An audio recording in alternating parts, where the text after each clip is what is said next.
लक्ष्मण, तुम्ही दिलेल्या या सविस्तर माहितीसाठी। आता वळूया पुढील बातमीकडे।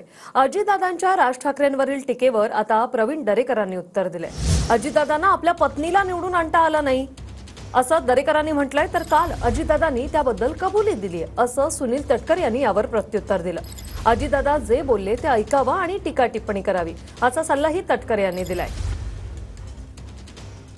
मला वाटतं दुसऱ्याकडे एक बोट दाखवत असताना चार बोट आपल्याकडे आहे, त्याचं भान सगळ्यांनी वक्तव्य करताना ठेवलं पाहिजे। अजितदादांनाही आपल्या मुलाला निवडून आणता आलं नाही, अजितदादांनाही आपल्या पत्नीला निवडून आणता आलं नाही। हरजीत तो इंदिरा गांधीची पण झालेली आहे, अटल बिहारी वाजपेयी साहेब पण हरलेले आहेत, कोकणात राणे साहेब हरलेत, विलासराव देशमुख मुख्यमंत्री हरलेत, आता केजरीवाल मुख्यमंत्री हरलेत।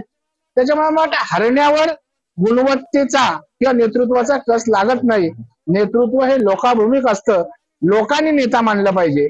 निवडून आलं म्हणजे नेता होता येत नाही।